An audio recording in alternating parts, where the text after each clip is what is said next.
Bom, e aí pessoas, essa é a primeira parte que eu estou falando sobre Foundations, a edição que sai dia... Tem o pré-release dia 8 agora, 8 de novembro, tem o seu release oficial dia 15, é uma edição que tem duas peculiaridades, então tem muito reprint, então nesse sentido a análise fica até mais fácil, né, porque a gente já sabe como é que funciona a carta, a gente já sabe qual ambiente que ela dá certo, qual que ela não dá certo.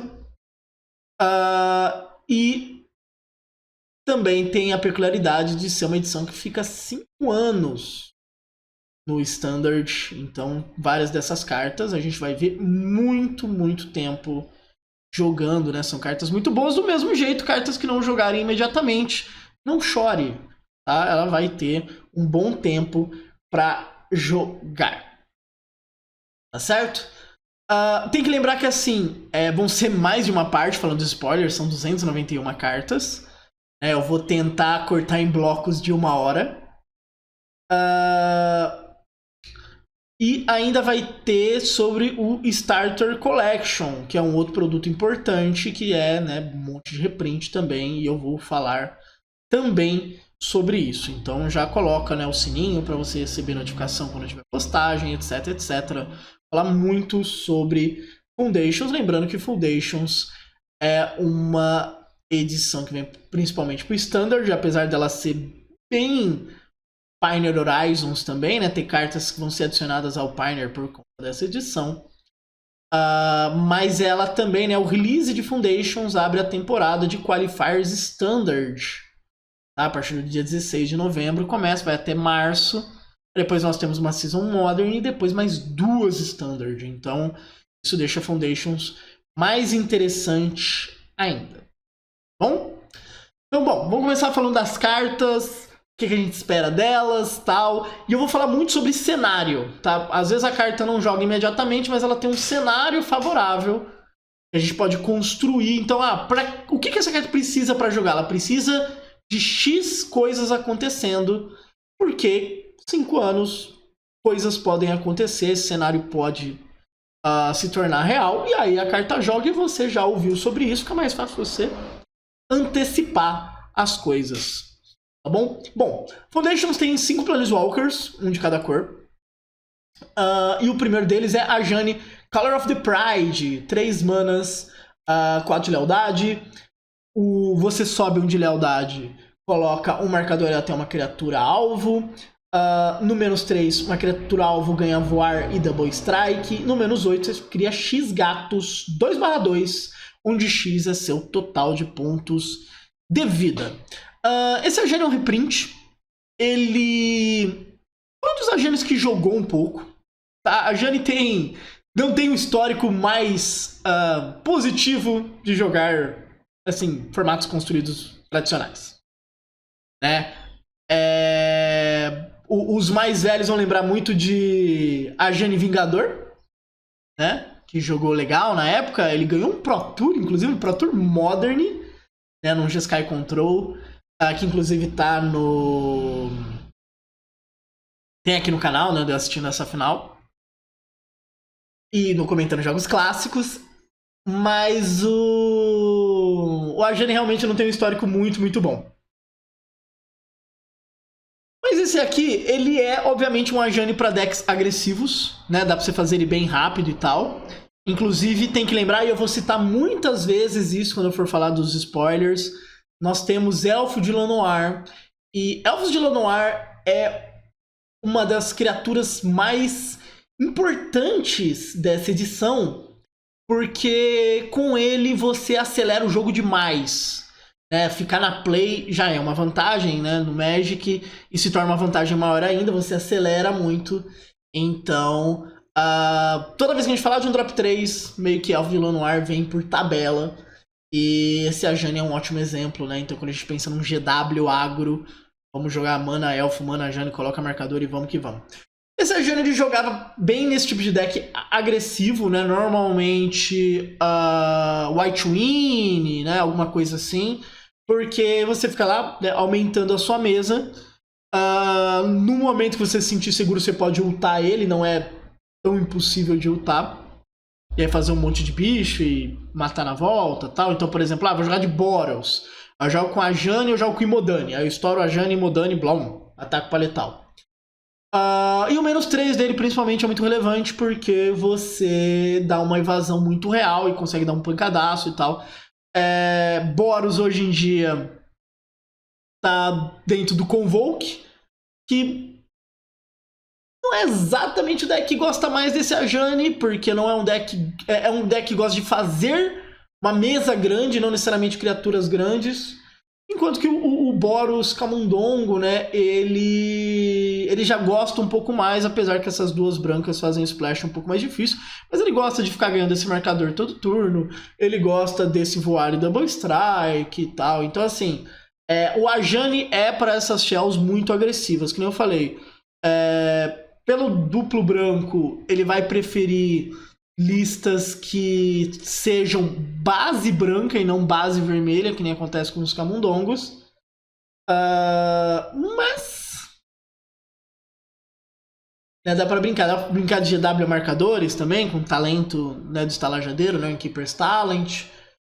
Mas, assim, ele procura normalmente essas... Assim, o mundo ideal dele normalmente são decks agressivos com base branca e que gostam de fazer esses ataques individuais, no sentido de que, assim, não é tipo, eu vou atacar com ondas de muitas criaturas, mas gosto de ter algumas criaturas com um pouco mais de valor. Assim, é uma carta legal, não é uma carta que eu espero que seja uma baita staple do formato, mas é uma carta que pode aparecer legal nesses 5 anos. Pra falar assim, um deck que amaria jogar com esse Ajani, que ainda é válido no T2, pessoas não lembrem, é o Toxic, né? Porque Double Strike pro Toxic quer dizer você conectar 2 vezes a habilidade. Ele fica aumentando criatura, você gosta de ter uma criatura que fica protegendo, então dá pra pensar em GW Toxic, super agressivo. E o Ajani parecem bons amigos.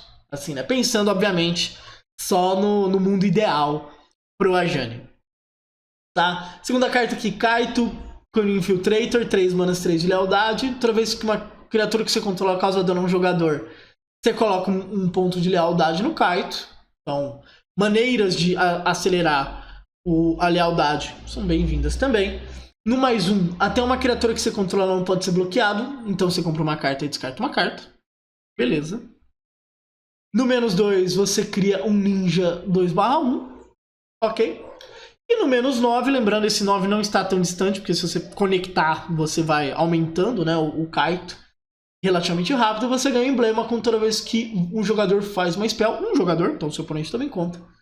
Você faz um token 2/1 de Ninja. É bom, esse Kaito não é ruim, não.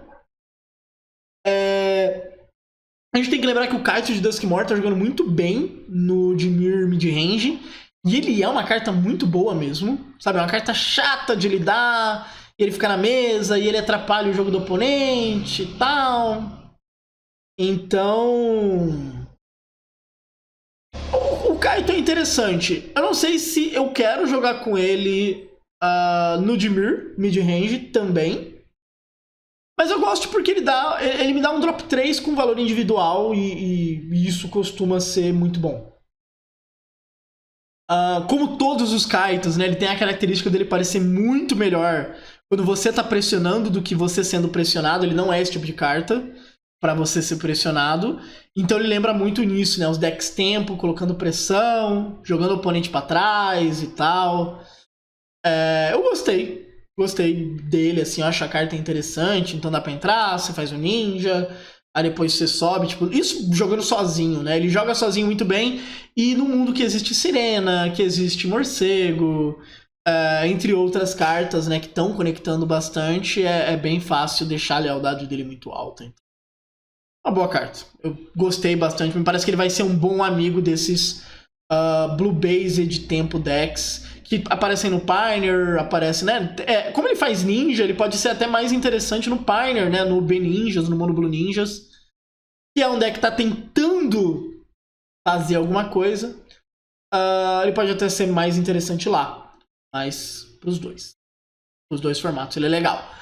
Liliana Dreadhorde General, 6 manas, 6 de lealdade. Toda vez que uma criatura que você controla morre, você compra uma carta. No +1 você faz um zumbi 2/2. No -4, cada jogador sacrifica 2 criaturas. A escolha dele. E no -9, cada oponente escolhe um tipo de permanente e sacrifica todos os outros. Isso aqui é um reprint, né, de uma carta de Guerra da Centelha e que é forte por bosta, tá? Jogou muito bem na época dela, mesmo quando o Oco virou uma staple, Dreadhorde chegou a jogar, porque você ainda tinha jogos longos e tal. Ela é pro jogo de atrito, nesse sentido ela é muito T2, tá? Porque que colocaram off their choice, cada jogador sacrifica 2 criaturas. Não sei, realmente não sei. Não sei se o texto ficava ambíguo de outra maneira, mas que seja. Mas assim, ela é uma carta muito de atrito, né? Porque você faz coisas, você dá champ block, você dá draw. Você troca recurso com o oponente, você dá draw. O -4 dela é muito bom quando tem muita qualidade do outro lado. Então assim, não era estranho ver Liliana entrando, desce, depois sobe, sobe, sobe, sobe, sobe, sobe, sobe, sobe, sobe. E é um clock, tá ligado? No -9, parabéns, o jogo acabou. Mas também não era estranho jogos que era tipo, entra, desce, sobe, sobe, sobe, menos, sobe, sobe, sobe, menos, também era um mundo muito normal, assim. BG Midrange é um bom deck do T2 atual, vai receber ela de braços abertos, vai jogar ainda para mais valor. Essa carta é muito boa, sabe? Esses big mid-ranges tradicionais, né, que jogam tipo Jund e tal, nesses decks de ficar gerando valor, que são muito populares no T2. Então, o Golgari faz isso, o Orzhov faz isso. Você monta... você tem uma base preta de cartas que faz isso muito bem. Essa carta é maravilhosa, né? Eu lembro que a Elspeth Campeã do Sol... Vou colocá-la aqui pra gente. Ela foi a carta que dominava Mirror de mid-range na época dela, né? Ela era... Inclusive saiu um artigo meu hoje na liga que eu tô citando isso. Ela era a carta em Mirror de mid-range uma época. A Liliana é muito parecida, assim. É uma carta que... citando o Guia do Mochileiro das Galáxias, né? No primeiro livro, eles descrevem uma arma falando... Ela tem um design pra ficar muito claro qual lado você tem que estar dela, né? A Liliana é exatamente isso também, em termos de design de carta. Fica muito claro qual lado você tem que estar. Sabe? Não tem nenhuma dúvida. Enquanto que os outros dois, né, o Kaito e o Ajani são cartas, pô, é aqui, tem que funcionar com tal sinergia. A Liliana é uma trolha de vantagem que você consegue colocar num mid-range, consegue colocar num controle numa boa, e ela vai ganhar jogos... simplesmente porque ela existe, sabe? Então, é um dos grandes reprints dessa edição. E a gente vai para uma carta nova, né? Chandra Flameshaper, 7 manas, 6 de lealdade. Ela sobe para 2, adiciona 3 manas vermelhas, exila 3 cartas do topo e você pode jogar esse turno. Então, se você revelar terreno, você pode fazer também. No +1, você cria um token que é uma cópia de uma criatura que você controla, exceto que tem ímpeto e sacrifica no final.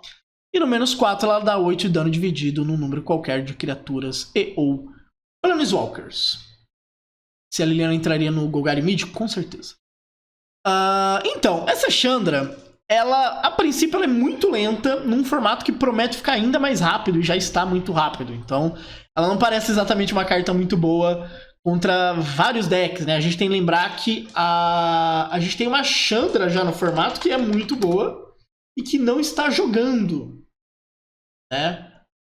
E eu acho que é até melhor do que essa. Agora, essa daqui não consegue jogar de maneira nenhuma. Aqui, ó, Farol da Esperança. Ela não está jogando e é uma carta muito boa. Quer dizer que ela não consegue jogar de maneira alguma?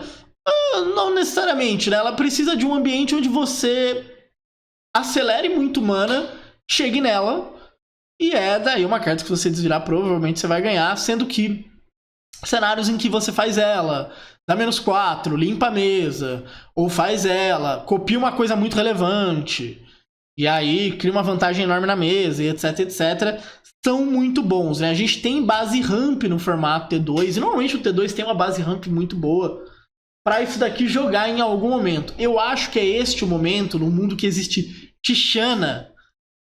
Não. Mas ela tá aí, ela é uma opção de carta, né? Que nem eu falei, ela provavelmente vai esperar um cenário bom pra jogar, sendo que pra mim quando esse cenário aparecer, a outra Chandra joga primeiro, mas a outra Chandra rotaciona ano que vem já, né?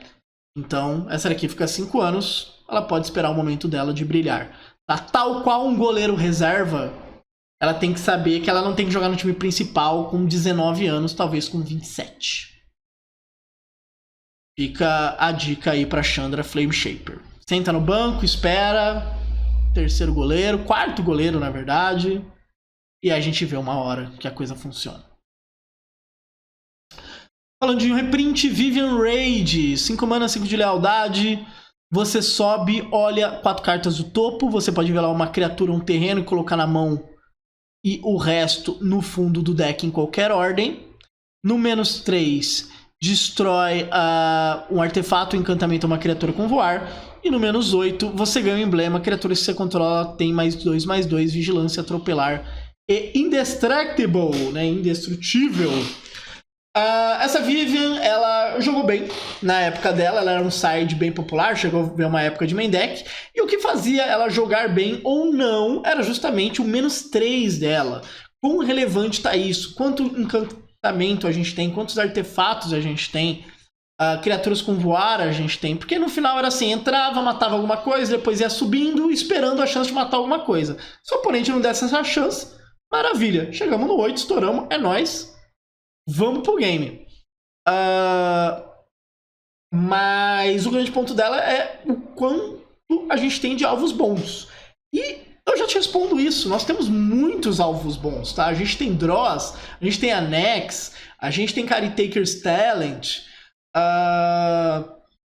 Então a gente tem cartas muito boas para essa carta funcionar, pelo menos de side. Inclusive, pro Golgari mid-range, ela é uma carta que pode definir a Mirror, porque a Mirror hoje em dia é muito sobre quem deixa Nexo na mesa mais tempo. Então você tem uma resposta limpa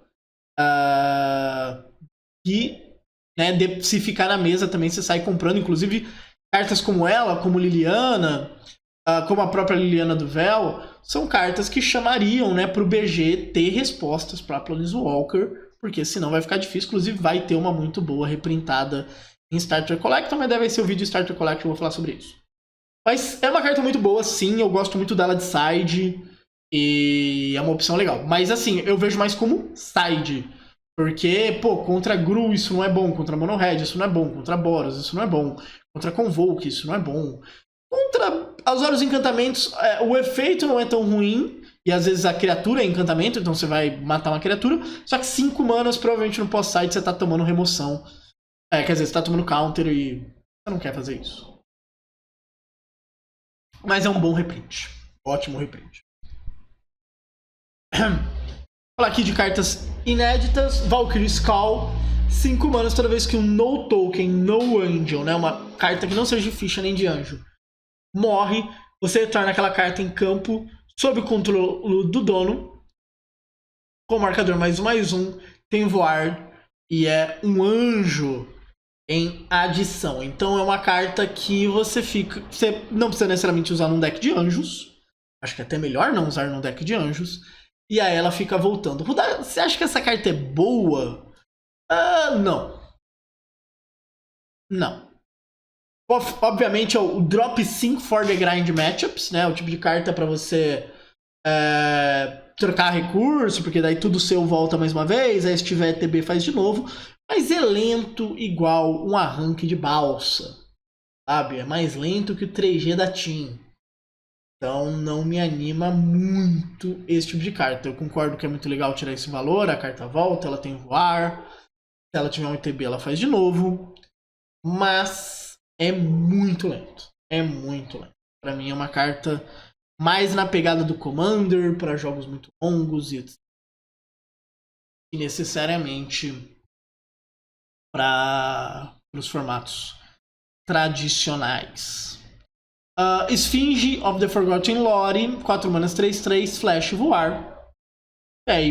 Ok, né? E toda vez que ela ataca, um instante ou feitiço do seu cemitério ganha flashback, onde flashback é o custo desta carta. Então eu posso fazer ela do cemitério.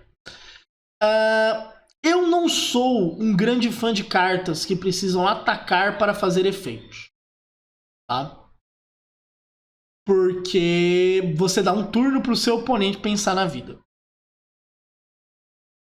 No entanto, obviamente tem cartas que conseguem jogar mesmo assim. O Bronco é um exemplo recente muito bom. Do mesmo jeito que a gente tem exemplos de cartas que não funcionaram. Eu lembro que tinha um dinossauro lá de Ixalan, tinha uma galera que achava que era bom 5 mana e nunca jogou por causa disso, porque ele é muito lento. Então quando a carta é mais rápida, costuma ser melhor, porque você dá menos turnos pro seu oponente pensar, especialmente quando a gente fala de play draw. E essa carta ela tem flash, então você pode às vezes só esperar o seu oponente ficar full tapped para ela encaixar. Então, o oponente fez um negócio, beleza, volto com ela. Então, por exemplo, meu oponente fez uma criatura chata pra mim. Eu deixo resolver, faço esfinge, bato esfinge, dou alvo numa remoção que já tá no meu cemitério, mato essa criatura, valor. Então tá tudo certo. Ela é um Snapcaster? Não, porque ela precisa atacar. Então eu não consigo dar counter, por exemplo, de uma maneira eficiente com ela, né? Eu teria que bater com ela, dar alvo no counter e falar pro oponente, faz a mágica. Aí o oponente faz a mágica, eu anulo e tal. É um negócio bem bizarro. Mas eu não acho uma carta ruim, sinceramente. Eu consigo ver essa carta jogando. Ela não tem sinergia com counter, mas ela é muito boa com remoção, que nem eu já citei. Com qualquer coisa mais proativa, é uma carta legal. Acho que remoção é o grande sonho dourado dessa carta, né? Que é justamente você encaixar isso, aí for fazendo tempo. Numa dessa, né? Você vai ter que trip também, você fica encaixando ela. Mas você ficar toda hora encaixando remoção, então bateu remoção, bateu remoção, bateu remoção, bateu remoção. É muito bom. Obviamente não a mesma remoção, porque, né? Você exila no flashback. Mas é uma carta interessante. Eu realmente gostei. Mas não é um Snapcaster. Bloodthirst Conqueror, 5 mana 5/5. Cavaleiro Vampiro.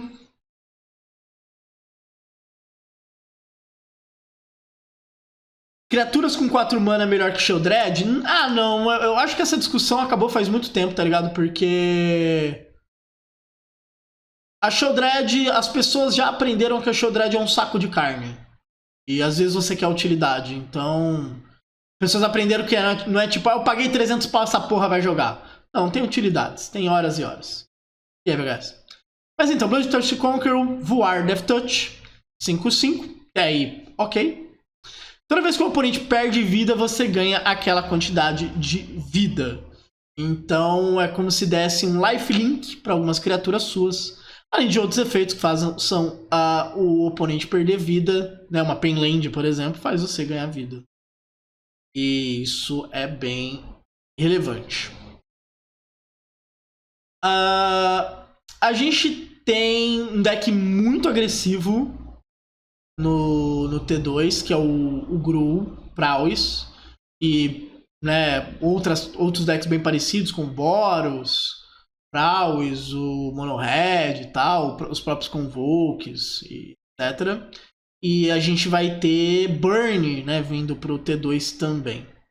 Então é bom ter uma carta que te permite um ganho de vida meio bizarro, sabe? Então, por exemplo, eu faço Demônio de Dross na 4. Se eu bater com esse Demônio de Dross na volta, com isso na mesa, eu ganho 6 de vida. A pancadaça. Se eu tiver um Annex ligado, eu ganho 2, meu oponente perde 2 e eu ganho mais 2. Então, assim, é uma carta que é meio assim, ó. A partir do momento que no meu mid-game eu tô vivo, esse jogo vai desandar. Por uma estratégia agressiva. Eu gostei da carta. Tem meio que a vibe, né, de ser uma Lyra T2. A Lyra, pra quem não sabe, ela voltou pro T2. Então uma Lyra T2 preta. E eu gosto. Achei a carta bem legal. Pra mim é bem bacana esta carta sim. Tá? Lembrando que é carta inédita. Não é reprint. Twin Flame Tyrant, 5 manas 3/5, voar. Se uma fonte que você controla causaria dano ao oponente ou uma permanente que o oponente controla, dá o dobro. E é qualquer tipo de dano, tá ligado? Eu vou dar um Burst Lightning, vai dar 4 de dano. E se for com Kicker, vai dar 8 de dano. Eu vou bater com uma criatura 1/1, ela vai causar 2. Esse bicho vai causar 6. E por aí vai. Eu acho 5 manas muita mana. Normalmente esses efeitos dão certo, né? Torbran que o diga, com 4 manas. Apesar que a gente já viu com o Obosh isso dá certo, mas eu desconfio que o Obosh jogava principalmente porque era um Companion. Então esse efeito vinha meio que de graça, né? Era uma 8ª carta na minha mão. Então eu duvido um pouco dessa carta. Eu não estranharia ela jogar, porque o efeito em si é muito bom, né? Você dobra qualquer coisa, você faz isso e bate. Mas 5 manas é mana. Existe um mundo muito diferente de 4 para 5 manas, né? Onde Torbran, que chegou a ver jogo até no Pioneer, conseguia jogar. Quillian Greatworm, 6 manas 7/7. Atropelar trovões com uma criatura que você controla causa dano de combate durante seu turno. Coloca aquela quantidade de marcadores nela. Lembrando qualquer dano. Então... Foi dano... Desculpa. Qualquer dano no sentido de que... eu não preciso causar no jogador. Se eu causar em criatura eu também causo, mas é uma habilidade desencadeada. Tá? Então não é tipo, bateu 3/3 com 3/3, minha 3/3 fica viva porque ela ganhou 3 marcadores. Não, a habilidade vai pra pilha. Mas, né, se ela sobreviver, ela realmente vai ganhar um bom tanto de marcadores. E você pode jogar essa carta do seu cemitério removendo 6 marcadores entre as criaturas que você controla em adição de pagar o custo dessa carta. Eu acho essa carta boa? Não. Como ela faz pra jogar? Eu tenho que ter um deck muito bom de marcadores, que usa isso de topo de curva, e Deus sabe por que tá usando um drop 6 pra isso. Sabe? Então, assim, eu não gosto dessa carta, sinceramente. E é uma carta que, assim, tem que fazer, bater e torcer pra não ter uma remoção do outro lado, porque isso daqui é só um pedação de carne que toma remoção. Cartas, assim, não costumam se dar muito bem em formatos construídos tradicionais, tá? Então eu não morro de amores pela carta. Mas ela tá aí, de novo. Fizer um mundo cheio de marcadores, onde ganhar marcador vai ser muito do caralho e tal, etc. E nem pra reanimar isso é tão legal, né? Porque você ainda vai ter que pagar 6 manas e tal. Obviamente você fica fazendo recursão, né? Porque traz de novo e tal, isso. Dito isso, Scales no T2, não. Herald of Eternal Dawn, 7 mana 6/6. Lampejo, voar, você não pode perder o jogo, o oponente não pode ganhar. O famoso, o oponente bateu. Vou tomando, oponente. Vou tentar dar letal, faz isso. Uhul! Realidade. Do deck que você quer muito usar isso contra, são decks agressivos e tal, 7 manas você já tá perdendo o jogo. Tá? Não é uma carta difícil de retirar para esses decks. Se ele usa Splash para branco, ele consegue lidar com isso de boa. Se ele usa Splash para verde, ele também consegue lidar com isso de boa. Então, assim, Anjo de Platina foi uma baita carta na época, né? Vou colocar aqui a referência para você que é jovem e não conhece o Anjo de Platina. Mas nós não estamos em 2004, tá? Então eu não acho que um Anjo de Platina nem com Flash consegue ser boa, tá? Pode power creepar quanto quiser. Bom? Omniscience, 10 manas. Você pode fazer mágicas da sua mão sem pagar o custo. Carta que normalmente tira combo. Tem uma spell de 4 manas instante. Se algo foi pro cemitério nesse turno, você consegue reanimar. É pra isso. Sabe? Por enquanto é pra isso, tá ligado? Omniscience, toda vez que ele joga, é você cheatando ele de algum jeito. Então, eu jogo no Lotus porque eu acelero um monte de mana e faço isso. E eu acelero um monte de mana mesmo, tá? Não é tipo, acelerei uma maninha aqui e tal, não. É muita mana. No Legacy, né, eu faço Show and Tell, eu faço Mini Science, e vamos que vamos.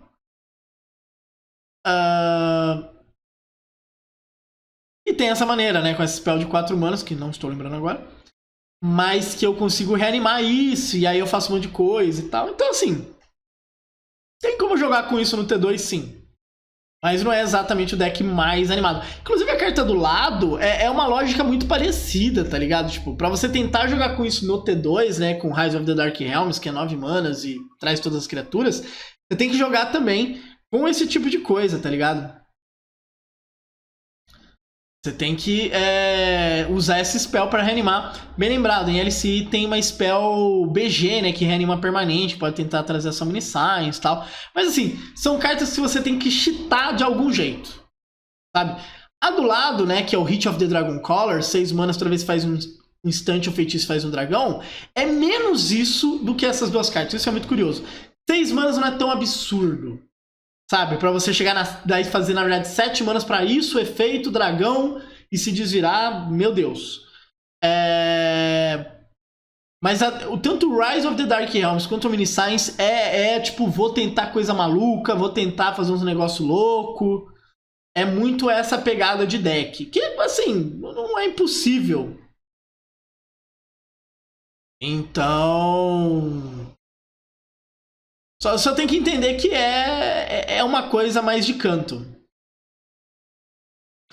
Tem uma Mini Science de Urza, não é mais ou menos o mesmo, não. A Mini Science é muito melhor. A Science é muito melhor, porque são várias mágicas. Ou vou castar a trash, exato. Tanto Rise of the Dark Realms quanto o Mini Science tem a vibe de ou vou fazer a trash. O Hit eu consigo ver mais, então, pô, Big Head e tal. Eu consigo ver isso jogando. Sabe, pra mim existe mais esse universo do que o universo de Omniscience e Half of the Dark Realms. Do mesmo jeito pro Dublin Season, tá ligado? Dublin Season, né? Dobra marcador, dobra fish e tal. É uma carta que tem mais de um reprint, notavelmente é uma carta de Commander. E é isso aí. Dá pra você fazer umas coisas loucas, né? Vai ter Genesis Wave pra trazer Double Season e sei lá mais o que pra sua mesa e tal, mas não é exatamente o tipo de carta que eu tô esperando jogar pra caramba.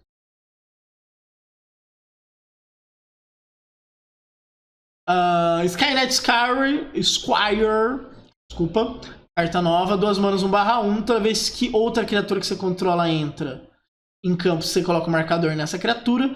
Com 3 ou mais marcadores, ele ganha voar e é um cavaleiro em adição ao seu tipo. Boa carta, boa carta, boa carta pra White Winnie. Não é exatamente um absurdo jogando no tokens, não é também horrível jogando em alguns mid-ranges, porque, tipo, basicamente é um bicho que fica crescendo toda hora e a partir do momento que ele tá com 3 marcadores ele ganha uma evasão muito relevante e tal, então... Boa carta, boa carta. Eu consigo ver isso jogando em mais decks do que parece, não necessariamente só em agros pequenos e tal. Será que joga no Convoke? Talvez, não é um absurdo não. Não é realmente um absurdo. É verdade, isso com Glifo Demolition, né? Você faz isso, Demolition, plau! 4/4. Como quem não quer nada. Então, é uma cartinha que pode sair do controle bem fácil. Tem que lembrar que uma das melhores remoções do formato, que é Cutdown, liga para poder e resistência. Então, se você passar, você chegou ali em 3/3, é topster. Drake Hatcher, 2 manas 1/3, vigilância prowess. Toda vez que essa criatura causa dano de combate a um jogador, você coloca aquela quantidade de marcadores nele e remove 3 marcadores, né? São os incubations, né? Marcadores de incubação. Removendo 3 marcadores, você faz um token 2/2. Essa carta é muito legal. Essa carta parece muito fácil de ligar. Sabe? Tipo, muito fácil mesmo. Assim, não é muito difícil de virar uma carta que toda vez que ele causar dano, você faz um token 2/2. Realmente é muito fácil fazer esse tipo de efeito. É claro que a gente pode pensar em pumpar ele. Então, por exemplo, colocar um Monstrous Rage. E aí ele vai bater 5... E aí são 5 marcadores, né? Você já tá quase ligando o segundo token. e etc, etc. Mas mesmo num jogo normal, que você fica só bicando o seu oponente, é razoável, assim, sabe? Ah, pô, bate um, vai ter turno que eu vou bater dois, raramente vou bater três, mas, tipo, é muito fácil ligar isso daqui pra ficar fazendo Drake toda hora. E esse free recurso é muito bom. Ele ter prowess, né, ser 1/3 e tal, de novo, falando a questão do cutdown, faz ele não ser o alvo mais gostoso pra cutdown, né? É muito fácil o oponente dar out com ele, se o oponente tiver alguma mana aberta. Então, interessantinho. E, obviamente, em formatos, quanto mais rápido o formato for, mais legal essa carta fica, porque, né, quanto mais mágicas eu consigo fazer com a minha mana, mais fácil desse cara conectar e fazer muitas coisas, né? Eu lembro que levantaram ele como plano B no Fênix, talvez. O token de Drake é realmente muito, muito bom. Abyssal Harvester, 3 manas, 3/2. Exile uma criatura de um cemitério. É uma carta que foi pro cemitério esse turno, uma criatura que foi pro cemitério esse turno. Então você pode descartar com a Liliana, você pode matar a criatura e aí você rouba pra você. Você faz uma cópia, uma token que é uma cópia, exceto que é um pesadelo. Em adição aos seus outros tipos. E aí você exila os outros tokens de pesadelo. Então você nunca vai ter 2 desse, teoricamente, se mantiver o tipo. E é isso. Você tá roubando cartas do seu oponente por N motivos. Normalmente decks com preto são os decks que vão interagir muito, tentando quebrar o jogo do oponente. Então vai matar uma criatura, vai descartar alguma coisa e tal. Então é pra isso ser muito chato. Na verdade, né? A partir do momento que isso não tá mais enjoado, é pra ser uma carta bem desagradável de jogar contra, né? Porque na primeira chance que você tiver de conectar, beleza. O problema dele é que ele é um drop 3 que toma cutdown. Isso costuma doer muito. Tá? Você não quer que cartas de custo muito alto morram por uma remoção de custo 1. Assim, de graça. Né? Tipo, limpo. Então esse é um problema dessa carta, é um problema bem real. Mas o efeito é muito bom. Não vou negar que o efeito é muito bom, mas a questão de morrer pra cutdown é bem desagradável. O Drago's Atma of Flames é um reprint, né? 7 mana, 7/7. Quando ele ataca, ele dá 4 de dano em qualquer alvo e 3 de dano em até 2 outros alvos. Então é um efeito muito bom. Só que ele tem que atacar. E aí ele cai naquele problema que eu falei mais cedo, né? De problemas de cartas que tem que atacar pra fazer alguma coisa. Ele não tem um flash. Ele é uma carta pesada, então é uma carta que assim, o oponente pode deixar resolver, porque ele ainda vai ter um turno inteiro pra achar essa resposta pra matar a carta. Obviamente, quando ele conectar vai ser incrível. Você vai dar potenciais 17 de dano, né? Separado ali, mas complexo. Talvez seja bom roubando com o Abyssal. Então você descarta ele, reanima o Abyssal e aí dane-se. E aí a gente tem um jogo legal. Aí temos Loot, Exuberant Explorer, 3 manas, 1/4. Você pode jogar um terreno adicional cada turno. Paga 6, olha 6 cartas do topo. Você pode revelar uma criatura que tem um custo menor ou igual ao número de terrenos que você controla e coloca em campo e o resto vai pro fundo. Fazer um terreno adicional é bom. Não vou negar, isso é legal. O efeito de 6 manas também não é ruim. De novo, drop 3, cutdown, blá blá blá blá blá. O cutdown vai ser o morre pra raio. Tá? Mas é uma carta bacana. Pior que é uma carta bem legal, assim. Porque, tipo, uns 2 turnos, assim, ele já se pagou muito, já ficou muito na frente. Então, normalmente eu sinto falta desse tipo de efeito no Standard. E é uma carta da hora. Não vou negar que é uma carta bem legal, assim. Pra tentar jogar qualquer coisa mais ramp, sei lá, RG ramp, BG ramp. É uma carta da hora. Autoridade dos Cônsules é um reprint de 1 mana. Reprint que vai ter bastante impacto no formato, né? Porque Gru, Mono Red, Boros, Prowess são decks que usam muito ímpeto por parte do seu efeito. Inclusive, tudo vai entrar virado pro split up também. Isso é muito bom. E basicamente todas as criaturas entram viradas. Toda vez que uma criatura que o oponente controla entra, você ganha 1 de vida. Isso é chato pra caramba, cara. Isso é muito chato, tá? Isso daqui foi printado em Kaladesh originalmente. E é muito chato. Muito chato mesmo. Muito mesmo. Vocês não tem ideia do quão chato é isso. Então, já vai pegando um ar aí que você vai querer xingar muito essa carta. Muito mesmo. Creme Nemesis neles. O problema é isso, já dá uma travada no Creme Nemesis já de cara. Kiora The Rising Tide, 3 manas 3/2, né? O print de uma carta nova. Quando ela entra, você compra 2, carta 2. Então você pode até perder ela numa remoção, tudo bem. Ela já entra fazendo um valor legal. E se tiver 7 ou mais cartas no cemitério, toda vez que ela ataca, você faz um 8/8 lendário. Scion of the Deep. Eu gosto dessa carta. Eu gosto bastante desses efeitos no T2, de draw descarta. A gente já viu bastante efeito assim. Pode matar à vontade, o oponente pode dar cooldown, pode dar o que quiser. O efeito é o draw descarte, que daí depois meio que você faz o oponente ter que interagir com uma carta muito ruim.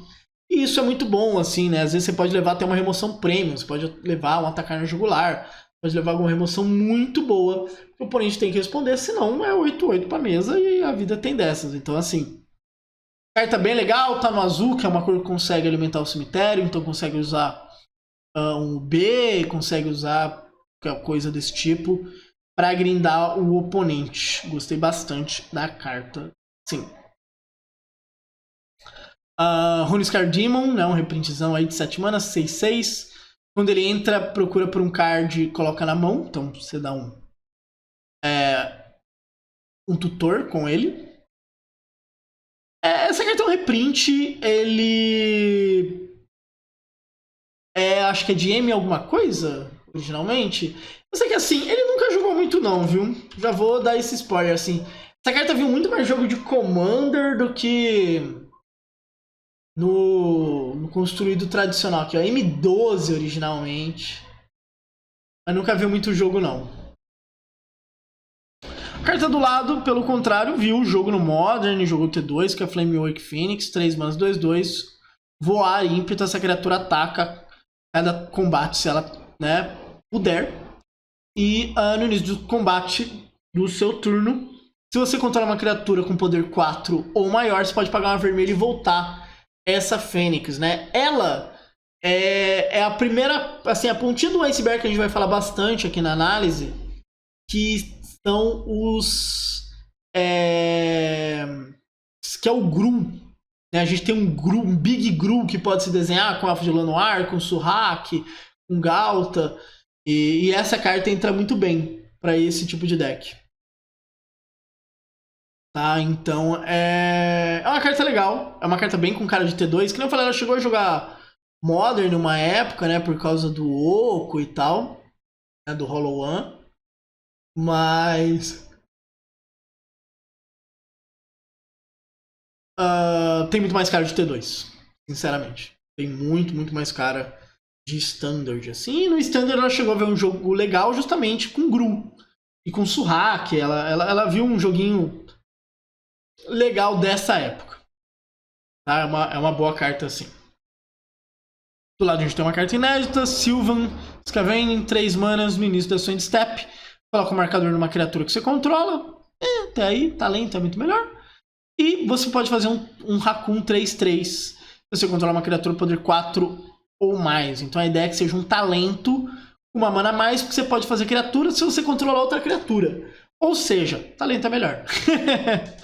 Talento é simplesmente só melhor. É muito mais rápido, muito mais eficiente na proposta dele. Então eu prefiro muito mais usar talento do que usar essa carta. Vai ficar com opção por 5 anos. Talento não vai ficar aí por 5 anos. Mas a princípio eu gosto muito mais de talento. Beleza? E aí, Pablo Dias? Bom, cara. Rise the Pest. Essa carta aqui é bem legal. Nova, inclusive. 4 manas você retorna todas as criaturas com valor 2 ou menor do seu cemitério para campo de batalha. Um feitiço e tal. Isso daqui tem um cheirinho E essa aqui é. Verdade, ó. O Lucas ele pegou um ponto importante. Só que acontece na Indie-Step. Talento é só muito melhor, né? Rise the Past. Então, essa aqui tem um cheirinho de combo, mas um cheirinho de combo. Por que acontece? Para os jovens, de novo, né? Vamos falar com você, jovem.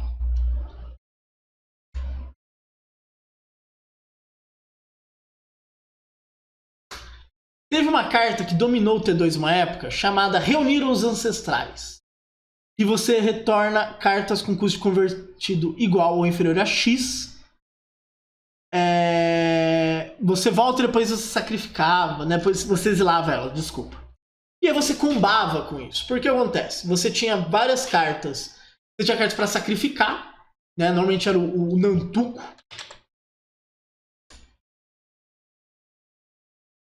Aqui, ó. Folhelo Nantuko. Então sacrifica criatura da +2/+2. E aí você tinha o nosso Zulaport Trophy. Porque daí o que você fazia? Você sacrificava tudo pro Nantuko e pro Zulaport. Dava rally, voltava tudo de novo e sacrificava de novo. E aí você matava seu oponente. E ora, que mundo maluco. Né? A gente tem menino Bartolomeu.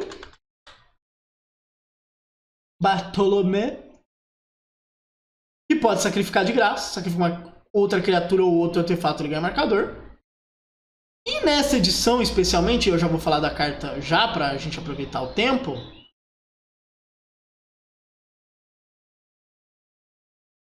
A gente tem um Zulaport, que é Vengeful Bloodwitch, que é um efeito muito bom. Essa aqui é provavelmente uma das melhores cartas da edição, assim, falo com tranquilidade. Tá 2 manas 1/1, toda vez que uma criatura que essa criatura ou outra criatura que você controlar morre, o oponente perde 1 e você ganha 1. Então, você consegue combar de alguma maneira. E detalhe, temos o talento preto, né? Vou colocar ele aqui, que consegue ficar alimentando o nosso cemitério, fazendo com que essa mágica, né, que volta as coisas, fique ainda melhor. Então, né, tem que ir, né, obviamente, vendo todos os detalhes da brincadeira, mas basicamente Rise the Past, Bartolomeu, o vampiro ali que eu mostrei preto, Resolute Reinforcements, você meio que faz o famoso agro sacrifice, né, o aristocratas, que, né, vem justamente de decks que consegue, ó, o Scavenger Talent. Toda vez que uma criatura que você controla ela morre, você faz food token. Toda vez que você sacrifica uma permanente, um jogador sacrifica mila 2 cartas, e aí é o jogador alvo, né, você pode dar em você. E no início da end step, né, você pode depois sacrificar umas coisas e trazer coisa de volta. Mas o ponto é que você consegue ter esse tipo de sinergia, né? Normalmente esses decks são agros, eles são muito bons grindando jogos, né? Porque é o tipo de agro que, pô, se morrer tudo bem e tal, tem um monte de efeito de sacrifício. E tem muito efeito assim no T2, tá? O nome aristocrata vem por causa da aristocrata do cartel, tá? Que sacrifica uma criatura, ela ganha proteção e tal. E por causa da aristocrata Falkenra também. Um beijo pro Zé Dantas. Ela também sacrifica. Então é essa coisa de você ficar sacrificando coisa e tal. Então a gente tem uma carta muito boa para esse tipo de jogo, né? Isso aqui é meio que o que mata o jogo. Porque você vai batendo, vai trocando recurso, isso e aquilo. Aí numa dessa você, ó, sacrifico tudo. Rise the Past, volta tudo, sacrifico de novo. E o oponente morre, tá ligado? Esse tipo de estratégia é bem válida e funciona muito bem. Tudo bem que a gente vai ter um formato que vai ter lanterna, tem Ghost Vacuum, vai ter Scavenging Use, Rest in Peace. Então tem todos os hates do universo para não ser essa farra, né? Especialmente Rest in Peace, que corta os triggers de morte. Mas tem como existir, tá? E o detalhe, o Rally, quando ele jogou, tinha hate pra caramba em cima dele. Ele ganhava mesmo assim. Era um deck muito, muito sólido. Bom, Extravagant Application, isso aqui é um reprint para Commander, tá? É legalzinho, né? 6 manas, no início da sua manutenção, você cria uma ficha que é uma cópia de outra permanente que você controla. Que bem cara de Commander, não tem muita cara de T2. Apesar de que, ó, isso e Double Season, ó, e aí faz 2 cópias. Uma outra carta que tem muita cara de Commander, tipo, ela consegue jogar, construído normal também, mas é muito cara de Commander, que é Blasphemy Edict. 5 manas, é uma referência ao Ato Blasfemo.